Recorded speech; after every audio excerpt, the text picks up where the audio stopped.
जब तक हम योग के सभी अंगों को अच्छी तरह से नहीं जानते हैं तब तक हम मोक्ष को नहीं प्राप्त कर पाएंगे। पात्रता ही नहीं आ पाती है ना। आप झूठ बोलते हो और झूठ बोलने वाला, असत्य बोलने वाला जो शिष्य होता है वो गुरु को प्रिय नहीं होता है। तो सत्य बोलना शुरू कर दीजिए, छल कपट अपने अंदर से खत्म कर दीजिए, तो आप गुरु के पात्र हो जाते हो। गुरु के पात्र होने के लिए कुछ कंडीशन जो आपको योग में बताई गई है, उन कंडीशनों को आपको फॉलो करना पड़ेगा। कोई कह दे कि बिना यम नियम को पालन किए हुए हम गुरु को प्राप्त कर लेंगे और मोक्ष को प्राप्त कर लेंगे, तो यह जो है मिथ्या बातें हैं, कोरी कल्पना की बातें हैं। कल्पनात्मक जीवन जीने से भी मोक्ष को नहीं प्राप्त किया जा सकता है। गुरु जो है ना, एक दैवीय सत्ता है। गुरु का मतलब होता है वो ईश्वर ही होता है जो किसी न किसी माध्यम से आपको मुक्त करने के लिए पृथ्वी पे आ ही जाता है। परंतु होता क्या है कि हमारे अंदर वो योग्यता ही नहीं आ पाती है। हमारे अंदर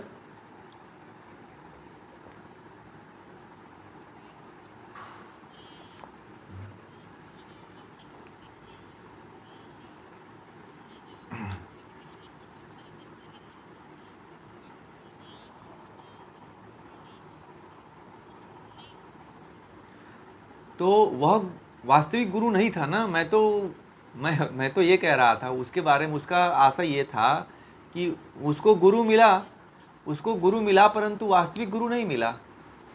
वास्तविक गुरु इसमें अभी तो बताया वो कि गुरु वास्तविक वही होता है जो आत्म तत्व की बात करता हो, परमात्म तत्व की बात करता हो, आपके सभी शंकाओं का निवारण कर देता हो, आप ठीक ठीक ज्ञान को समझ जाते हो कि क्या सत्य है क्या असत्य है। वास्तविक गुरु वही होता है, उसी को सद्गुरु कहा जाता है। वही जो है वही सद्गुरु होता है। अब जो वह आश्रम में व्यक्ति गया था तो वह केवल जो है एक मंत्र ले लिया था और वह राधे राधे का मंत्र जपता था और जाकर के काउंटर पे पर्ची काटता था, लोग आते थे तो। और 15 साल से वो यही कार्य कर रहा था। तो उसको जो गुरु उसके थे वह दीक्षा दे करके उसको जो दीक्षा दिए थे, क्या 15 सालों में उसको कुछ अनुभूति नहीं होती? यदि वह अपने अंदर पात्रता विकसित करता तो किसी ज्ञानी गुरु के पास जाता तो। देखिए, आध्यात्म का मतलब होता है शंका समाधान। आध्यात्म वहीं से शुरू होता है जहाँ से प्रश्न खड़ा होता है, और जिस व्यक्ति के अंदर प्रश्न नहीं होता है वह आध्यात्मिक हो ही नहीं सकता है। ठीक है, जिस व्यक्ति के अंदर प्रश्न नहीं होता है, क्योंकि शंका नहीं होगा तो आप इसका मतलब स्वीकार कर ले रहे हो, आप आगे नहीं बढ़ना चाहते हो। नचिकेता के पास प्रश्न नहीं होते तो वह आत्मा तक थोड़ी पहुंचता, ईश्वर तक थोड़ी पहुंचता। जो केवल अंधी श्रद्धा रख करके स्वीकार कर लेने वाला व्यक्ति होता है वह आध्यात्मिक कभी नहीं होता है। आध्यात्मिक उसको नहीं कहते हैं जो अपने अंदर बैठी हुई संपूर्ण समस्याओं का निराकरण कर ले गुरु के द्वारा, वही आध्यात्मिक हो सकता है, नहीं तो आध्यात्मिक नहीं हो सकता है। ठीक है, इसीलिए मैं कहता हूं कि प्रश्न उठना चाहिए। मैं इतना गुड़ बातें बताता हूं आप लोगों को, इतने ज्ञान की बातें बताता हूं, आप लोगों के अंदर प्रश्न नहीं उठते हैं तो मुझे संदेह थोड़ा होता है।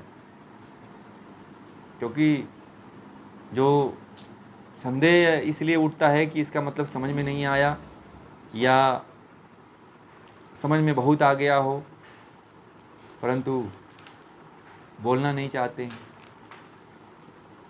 कि मैं कहीं बोल दूं तो मैं कहीं अज्ञानी ना हो जाऊं। तो ऐसा नहीं होता है। जो जितना बोलता है वो उतना निखरता है, जो जितना पूछता है, जितना उसके अंदर जो संदेह होता है वह उतना ही निखरता है। मेरी और भी क्लासेज हैं जिसमें बहुत प्रश्न आते हैं, बहुत से प्रश्न होते हैं। तो प्रश्नों का जब तांता लगता है तो ही व्यक्ति ऊपर उठ पाता है। अभी आप क्या हो कि संसार के ही प्रश्नों में उलझे हुए हो, तो आध्यात्मिक प्रश्न तो बहुत दूर है, कोसों दूर है, तो कैसे आप वहाँ तक पहुँच पाओगे? अभी अपनी दैनिक समस्याओं में ही इतना उलझे हुए हो कि उसी से अभी आप मुक्त नहीं हो पा रहे हो।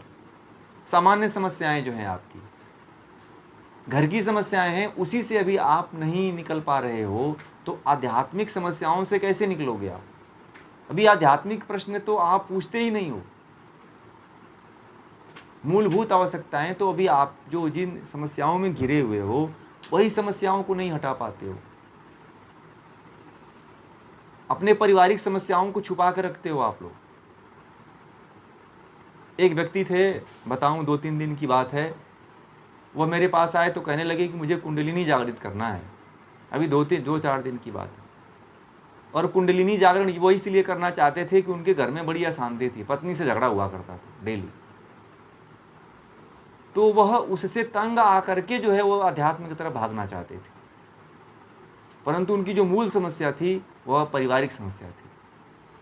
तो बाद में पता चला कि उनकी मूल समस्या तो पारिवारिक है, कुंडलिनी तो एक बहाना है।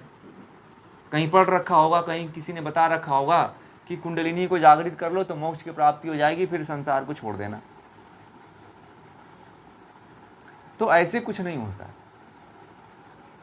मोक्ष को प्राप्त करना है तो सबसे पहले जो आपकी खुद की जो समस्या है उसका निराकरण करो। लोग अपने स्तर की जो समस्या होती है, जो आपकी जो समस्या होती है, उसका निराकरण नहीं करते हैं और पहले ही ऊपर उठने की कोशिश करते हैं। तो ये असंभव बातें हैं। आप अपने भीतर से, आपके भीतर द्वंद्व चल रहा है, आपके विचारों में, आपके घर में, आपके परिवार में, आपके मन में शंका है, डर है, भय है, चिंता है, पहले उसको आपने निकाला ही नहीं। आपके मन में क्रोध है, आपके मन में घृणा है, आपके मन में अब क्या क्या है, अभी तो आप ही जानते होंगे, परंतु बहुत कुछ है जिसको अभी निराकरण करने की आवश्यकता है। जब तक उसका निराकरण नहीं होता है, अध्यात्म में एक कदम भी नहीं रख पाओगे आप। इतना आसान थोड़ी है अध्यात्म में जाना। परंतु अध्यात्म का प्रारंभ ही संसार से होता है। लोग इस संसार को छोड़ करके भागते हैं, और जो भागता है वह व्यक्ति आध्यात्मिक कभी नहीं बन पाता है। आपको लिख के बता रहा हूं, और ये मेरा बहुत बड़ा अनुभव है कि जो व्यक्ति संसार की समस्याओं से को निराकरण नहीं कर पाया, वह आध्यात्म की समस्याओं को कभी हल नहीं कर पाएगा वो, और न आध्यात्म की गुत्थियों को वह जान पाएगा। जो एक नाना सा संसार है, और संसार में बहुत सी समस्याएं, उन समस्याओं का जो निराकरण नहीं कर पाया वो आध्यात्म में क्या जाएगा? उसकी क्या पूछ है कि वो आध्यात्मिक हो सकता है?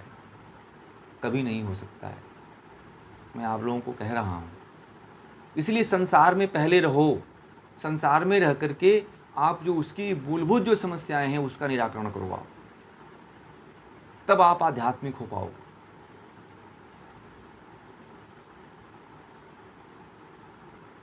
लोग कहते भर हैं कि मैं चाहता हूं कि ये कार्य करूं, परंतु नहीं हो पाता है।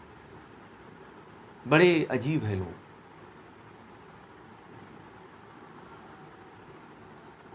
मन ऐसे ही जो है संसार को नहीं छोड़ देगा, क्योंकि संसार के बीच में वो इतना रम गया है कि ऐसे नहीं छोड़ेगा वो। उसको छुड़ाने के लिए उसको तर्क देना पड़ेगा। मन ऐसे मानने वाला नहीं है। मन कोई छोटी चीज नहीं है। मन ज्ञान से ही मानता है। मन को आप चाहो कि हम उसको डंडा लेकर के उसको पीट करके हम जो है गलत रास्तों से हटा लें, तो कभी मन नहीं हटने वाला है। मन जानते हैं, मन कहता है कि मेरे सामने ज्ञान लाओ, तब मैं किसी चीज को छोड़ूंगा, ऐसे नहीं छोड़ने वाला। तुम मुझे कह रहे हो कि शराब पीना छोड़ दो, तो क्यों छोड़ूं शराब पीना? मुझे इसका तर्क दो ना। तो मन के सामने आप कोई अच्छी बात ला ही नहीं पाते हो, ना किसी गुरु के पास जाते हो।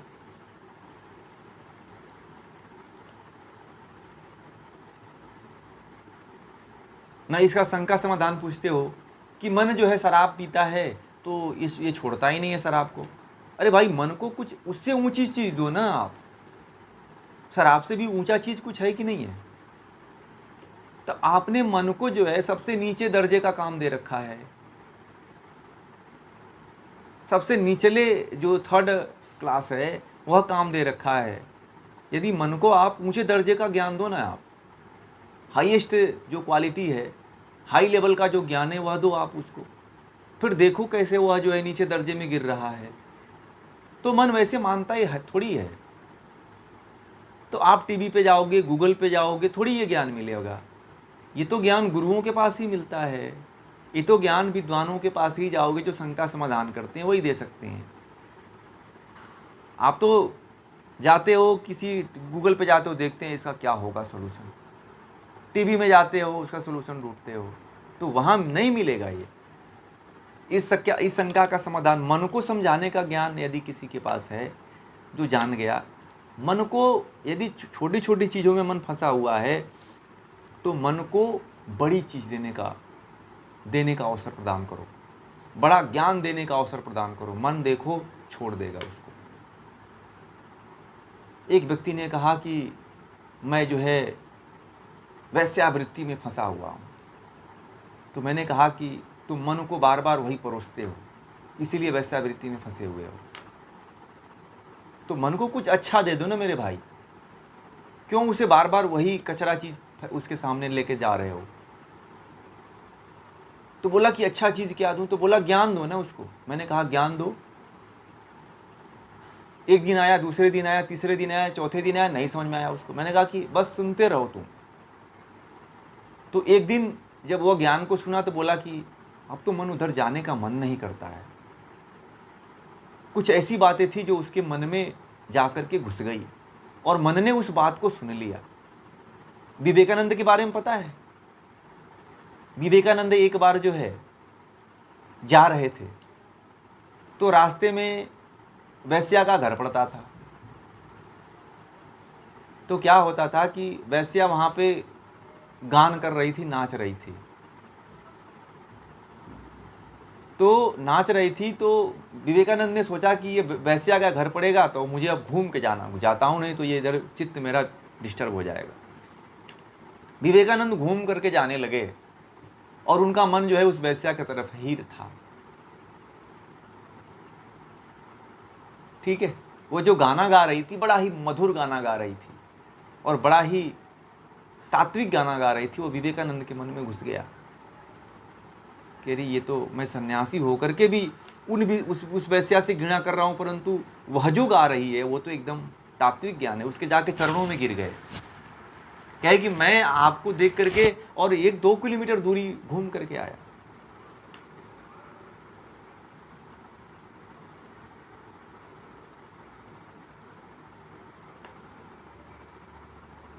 तो मन को कुछ अच्छी चीज दो आप।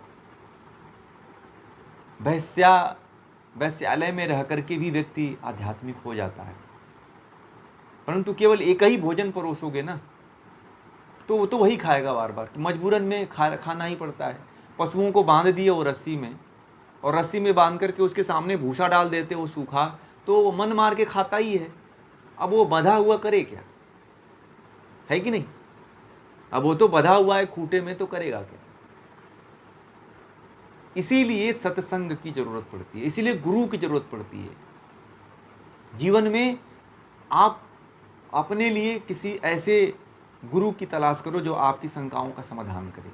ऐसे गुरु के सानिध्य में रहो जो आपके अंदर ज्ञान का प्रकाश फैला सके। यही मन का भोजन है, मन को उच्च ज्ञान देने की बात है, और गुरु ही दे सकता है, और कोई नहीं दे सकता। आप वो ज्ञान दे के देखो, मन के सामने वो ज्ञान परोस करके तो देखो। आप देखो, आप फिर कहोगे कि मन मेरा भटक रहा है, मन विषयों में जा रहा है, मन इधर जा रहा है, मन उधर जा रहा है। नहीं जाएगा भाई।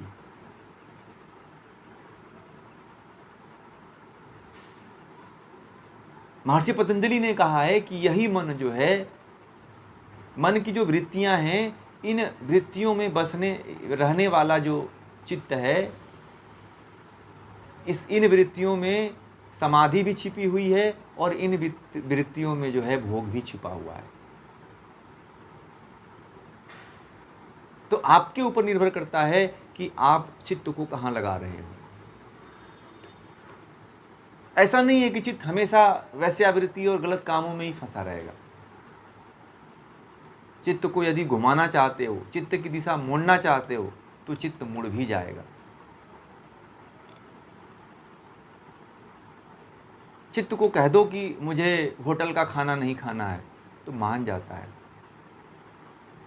आप दिल से कह करके देखो, और वहां पे किसी ज्ञान को रख दो, उससे ऊंचा ज्ञान रख दो, तो आप नीचे वाला ज्ञान रखते हो, ऊंचा ज्ञान लेने की कभी सोचते ही नहीं हो। जो आपके पास ज्ञान है ना, उससे भी ऊंचा ज्ञान है। यदि आप उससे भी ऊंचा ज्ञान मन को देते हो, तो मन उस विषय की तरफ नहीं जाएगा। लोग कहते हैं कि भोगो ना। कैसे भोगोगे भाई? भोग करके ही भोगना होता तो तुम्हारे अंदर ज्ञान नहीं प्रकट हो जाता। तो किसी ऊंचे व्यक्ति के पास जाओ ना, जो तुम्हारे पास नहीं है। तो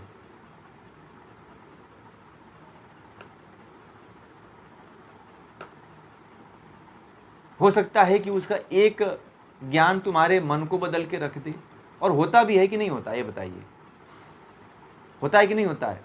आपके मन में कुछ और चल रहा होता है, और एक व्यक्ति आता है और आपके मन में एक ज्ञान की बात कर देता है, और आपका चित्त बदल जाता है। बदल जाता है कि नहीं बदल जाता है? तो इसीलिए जो है, मन को हमेशा ऊंचा ज्ञान दो। आप नीचले स्तर पे मत रखो, वो वृत्तियां हट जाएंगी आप।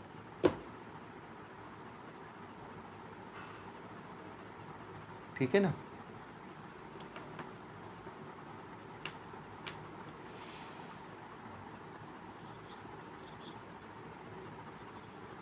शिक्षित मतलब वो कोई शिक्षा लेकर के और किसी चीज को पढ़ा देना। वो शिक्षा और ज्ञान में अंतर होता है। शिक्षा क्या होता है कि जैसे मान लीजिए कि कोई विषय, कोई टॉपिक है, ठीक है, उस टॉपिक को आपने कहीं से पढ़ लिया, ट्रेनिंग ले लिया, और ट्रेनिंग लेकर के आप दूसरे को ट्रेनिंग दे रहे हो, तो यही शिक्षा है। हमारे देश में जो शिक्षा है, हमारे देश में तो ज्ञान दिया जाता था। ये तो मैकाले ने दिया है ना शिक्षा। एजुकेशन जो सिस्टम है, ये तो मैकाले की एजुकेशन शिक्षा हम पढ़ रहे हैं ना।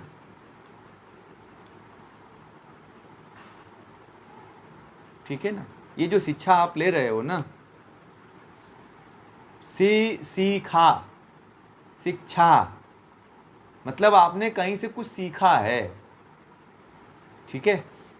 वो ज्ञान को पढ़ा। जैसे कि एक कोई ये जो सिद्ध सिद्धांत पद्धति है, एक टॉपिक है इसमें, तो एक इसमें से ये पूरा पुस्तक है, और इसमें से अगर किसी व्यक्ति के स्कूल में जाओगे या कॉलेज में जाओगे, तो इसमें से कुछ टॉपिक ले लिया जाता है। ठीक है? और इस टॉपिक को बस पढ़ा दिया जाता है। तो इस टॉपिक को पढ़ लेने से कोई शिक्षित नहीं होता है। पूरा ज्ञान उसे नहीं प्राप्त होता है। और ज्ञान की प्राप्ति शिक्षा में क्या होता है? किसी वस्तु को, किसी विषय को पढ़ कर के पढ़ा देना, वह शिक्षा है। ज्ञान में वह होता है, ज्ञान उसको कहते हैं कि जो आत्म तत्व और परमात्म तत्व को जान जाए, वही ज्ञानी होता है। जो आत्म तत्व और परमात्म तत्व की बात नहीं करता है, वो ज्ञानी नहीं होता है। ज्ञान उसको कहते हैं, इसको ज्ञान थोड़ी कहते हैं। जो कोई पुस्तक पढ़, जैसे कि आपने मैथ की पुस्तक पढ़ दिया तो आप ज्ञानी हो गए, फिजिक्स केमिस्ट्री की पुस्तक पढ़ दिए तो आप ज्ञानी हो गए। इसको ज्ञानी नहीं कहते, इसको जानकारी कर लेना कहते हैं, इसी को शिक्षा कहते हैं।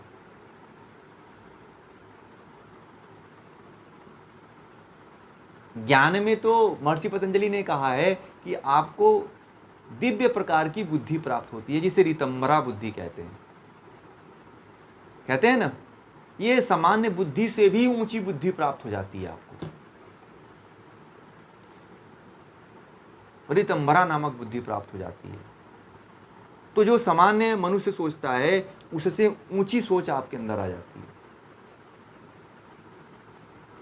तो जब तक ऊंची सोच नहीं आती है, ऊंचा आपका स्तर नहीं बनता है, तब तक आपको मोक्ष नहीं मिलता है। ये शिक्षा जो है, जो आप शिक्षा ले रहे हो, एक किसी सामान्य व्यक्ति के द्वारा रचित एक सिलेबस है शिक्षा। लॉर्ड मैकाले ने एक सिलेबस बना दिया, ठीक है, उस सिलेबस को ले रहे हो, तो वह पूर्ण ज्ञान थोड़ी है क्या? बताओ आप, नहीं है ना। आज हम लोग अपने आप को कहते हैं कि मैं पीएचडी हूँ, मैं जो है ये किया हूँ, मैं एमए किया हूँ, वो किया हूँ, फलाना किया हूँ, ढिकाना किया हूँ। इससे क्या आप ज्ञानी हो गए क्या? नहीं हुए ना। ये तो एक विषय के टुकड़े को पढ़ लिए हो। ये तो ज्ञान की एक छोटी सी धारा निकली थी, उसको आपने, ज्ञान की नहीं, समझने की, सीखने की एक धारा थी, उसको आपने बस सीख लिया। तो अपने आप को कहते हो कि मैं तो इतना अहंकार में हो जाते हो कि मैं तो डॉक्टर हूँ, मैं तो पीएचडी हूँ। एक हमारे मित्र हैं, तो पीएचडी, एक व्यक्ति आया उनके सामने, तो एक दिन मुझे कह रहे थे कि एक व्यक्ति पीएचडी करके आया, तो मुझसे पूछने लगा कि अरे मैंने तो आज पीएचडी कर लिया, अब तो मैं बहुत सबसे अधिक शिक्षित हो गया, मैं, मेरे से ज़्यादा कोई शिक्षित है ही नहीं है। तो मेरे मित्र थोड़े बड़े कटाक्ष बोलते हैं, तो उन्होंने बोल दिया कि पीएचडी का फुल फॉर्म आपको पता है? तो जो पीएचडी किया हुआ था उसने कहा क्या बात कर रहे हैं आप, अभी ये भी सब कोई पूछने वाली बात है? आप क्या मेरी मजाक उड़ा रहे हो आप? तो उन्होंने कहा कि मैं आपको पीएचडी का फुल फॉर्म बताऊंगा ना। तो बोले क्या होता है? तो उसने कहा, जो हमारे मित्र हैं उन्होंने कहा कि मैं आपको एक प्रश्न पूछूंगा, उसके बाद इस पीएचडी का मैं फुल फॉर्म बताऊंगा। तो उसने कहा, हमारे मित्र ने पूछे उनसे कि ये बताओ कि जो है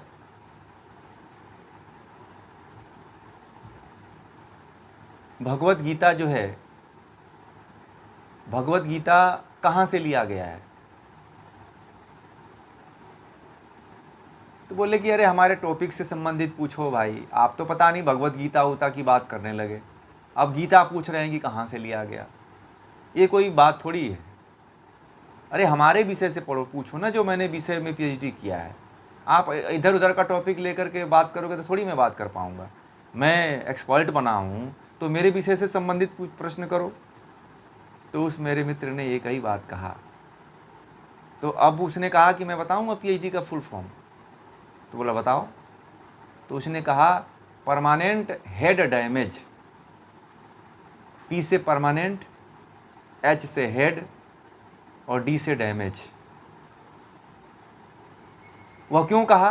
तो उसने पूछा कि आपने मुझे परमानेंट हेड डैमेज कह दिया, ठीक है, आपने, आपको कहते हुए मतलब आपको भय नहीं लगा कि मैंने इतनी मेहनत करके, 5 साल मेहनत करके और पीएचडी की डिग्री प्राप्त किया है और आप कह रहे हैं कि मैं परमानेंट हेड डैमेज हूँ?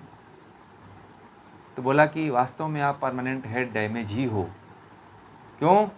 क्योंकि आप एक विषय को लेकर के आपने अपनी ज़िंदगी को पूरा बर्बाद कर दिया। और मैंने पीएचडी नहीं किया है, मगर मैं बता सकता हूँ कि भगवत गीता कहाँ से लिया गया है। उसने बताया कि भगवत गीता जो है महाभारत से लिया गया है, भीष्म पर्व से।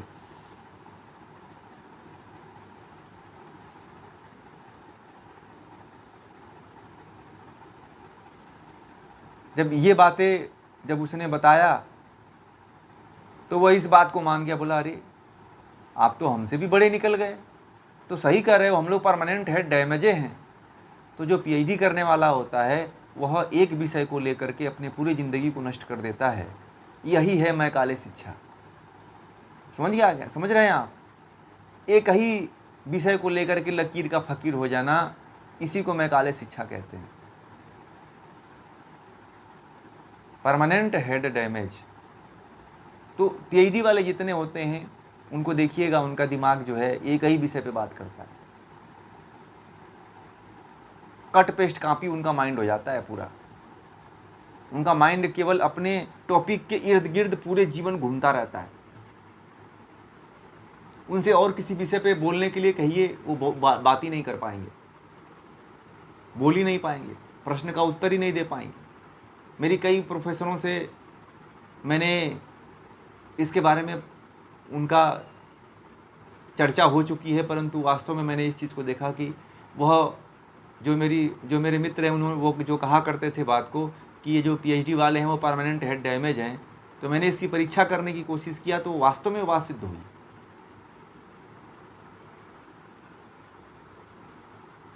ये है वास्तविकता। तो ये आज की शिक्षा आपकी यही है। आज के जो इंजीनियर है ना, वह भारत के इंजीनियर ऐसे हैं जिसमें से मात्र 5% ही ऐसे इंजीनियर हैं भारत के जो वास्तव रूप में इंजीनियरिंग को समझते हैं। आधा से अधिक तो अंग्रेजी नहीं समझ पाते हैं और आधा से अधिक जो है पीएचडी इंजीनियरिंग करने के बाद जो है उनको टेक्नोलॉजी नहीं समझ में आती है। भारत की ये स्थिति है। भारत के जितने डॉक्टर हैं चाहे इंजीनियर हैं, उनको जो है इस मैकाले शिक्षा से बहुत विशेष लाभ नहीं होता है, क्योंकि उनकी पढ़ाई अंग्रेजी में होती है।